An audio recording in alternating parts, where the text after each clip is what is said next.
3. Assalamualaikum warahmatullahi wabarakatuh. Kami dari kelompok 3 akan mempresentasikan hasil makalah kami, yaitu tentang teori modern komunikasi. Nah, pada kesempatan ini saya akan menjelaskan pengertian komunikasi terlebih dahulu. Yang dimaksud dengan komunikasi adalah suatu proses dua arah guna mencapai pengertian bersama. Dalam proses komunikasi, kita dapat melakukan pertukaran informasi, gagasan, dan perasaan. Secara umum, komunikasi mengandung makna menghubungkan orang atau tempat dengan dan memiliki berbagai fungsi. Fungsinya adalah terhubung dengan orang lain, terhubungnya secara sosial, menarik perhatian orang lain, berbagi perasaan, mengekspresikan sebuah pendapat, dan lain-lain.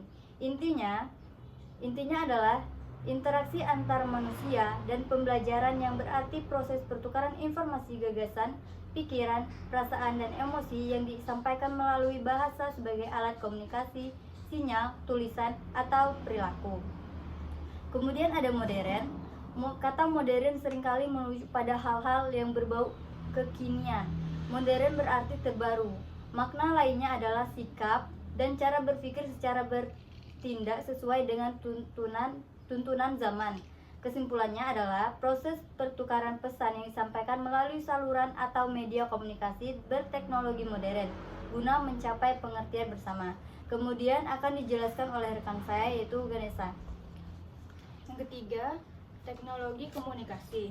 Yang dimaksud dengan teknologi komunikasi adalah yang digunakan berbagai macam teknologi modern untuk berkomunikasi atau mengkomunikasikan informasi melalui beragam saluran atau media.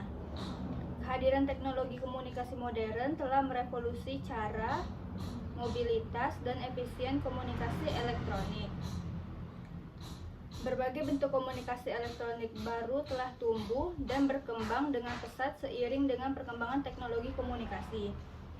Kini, dengan menggunakan jaringan internet, kita dapat melakukan komunikasi melalui perangkat komputer maupun telepon seluler, termasuk di dalamnya surat elektronik, layanan pesan instan, ruang percakapan, forum, situs jejaring sosial, jaringan permainan, daring interaksi, dan weblog. Kini sebagian besar sekolah, perusahaan, institusi pemerintahan, perbankan, dan lain-lain telah memanfaatkan teknologi komunikasi modern guna mendukung serta membantu proses komunikasi pembelajaran, manajemen, layanan perbankan, penelitian, pemasaran, dan lain-lain. Kehadiran internet sebagai media komunikasi telah menciptakan karakteristik komunikasi antar manusia yang baru yang lebih modern. Berikut komunikasi modern dan karakteristiknya. Yang pertama, komunikasi dapat dilakukan dengan cepat.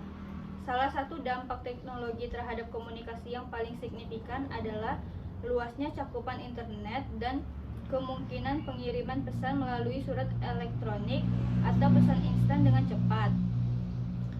2. Komunikasi yang dilakukan berbiaya murah. Kini mengirim pesan tidak lagi mengirimkan surat melalui pos yang memakai biaya perangko dan butuh waktu berhari-hari lamanya. Terus yang ketiga, komunikasi meningkatkan kehadiran teknologi informasi dan komunikasi telah membuat kualitas komunikasi mengalami peningkatan. Kita dapat memperoleh pengetahuan dalam jumlah yang sangat besar hanya dengan sekali klik saja. Terus yang keempat, mudah diakses perkembangan teknologi telah merubah cara kita berkomunikasi bila kaitannya dengan peran teknologi dalam sistem komunikasi dan demokrasi. Teknologi telah membuat komunikasi menjadi lebih murah dan memberikan kemudahan bagi banyak orang untuk mengakses komunikasi. Terus yang kelima, perubahan dalam gaya komunikasi. Berbagai penemuan gawai baru telah memudahkan kita untuk berkomunikasi dengan orang lain dan memungkinkan kita untuk berkomunikasi dari mana saja.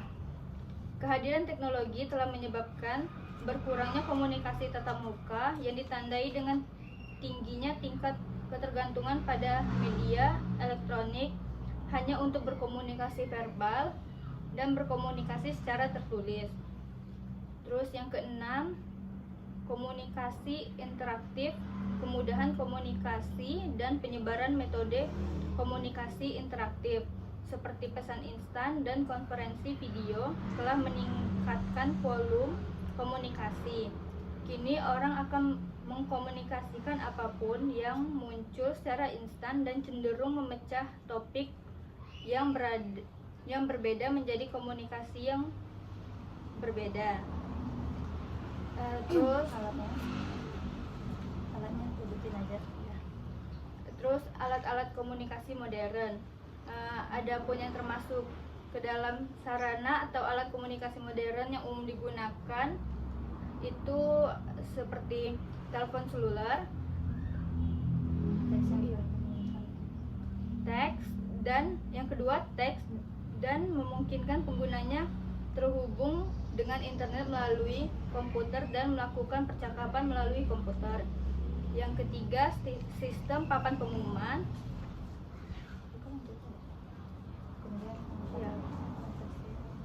Dan yang keempat, konferensi audio, video, internet atau jaringan. Terus yang kelima, blog atau jurnal. Terus yang keenam, dunia virtual. Yang ketujuh, situs jejaring sosial. Nah, metode komunikasi menurut Person DKK 2011 terdapat beberapa metode komunikasi modern yang umumnya tersedia dalam jaringan internet, yaitu yang pertama surat elektronik, dan yang kedua pesan instan dan percakapan. Dampak komunikasi modern ada dua, yaitu dampak positif dan dampak negatif. Dampak positif dari komunikasi modern itu menghubungkan orang di seluruh dunia, mempercepat penyebaran informasi, memudahkan akses informasi, memudahkan pekerjaan, mempermudah komunikasi, membantu memajukan dunia pendidikan, dan membantu mempersingkat proses berbagai informasi. Dan dampak negatifnya, yang pertama menurunkan intensi tatap muka, menjauhkan orang-orang yang sudah dekat, menimbulkan konflik, menimbulkan masalah privasi, membuat orang-orang menjadi kecanduan terhadap internet, rentan terhadap pengaruh buruk orang lain, menumbuhkan individualisme, menimbulkan fitnah, menimbulkan sikap antisosial, dan pelanggaran hak cipta. Jadi kesimpulannya adalah teori komunikasi modern membahas pengertian komunikasi modern sebagai proses pertukaran informasi yang efisien dan dinamis, dipengaruhi oleh perkembangan teknologi. Teknologi komunikasi modern seperti internet dan media sosial memungkinkan interaksi global dan akses informasi yang cepat. Dampak komunikasi modern mencakup perubahan dalam secara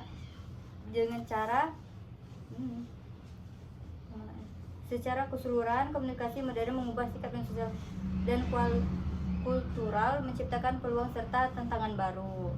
Nah, di sini kami akan membuka sesi tanya jawab. Bagi teman-teman, bagi rekan-rekan yang ingin bertanya, silakan bertanya. Jangan sampai sama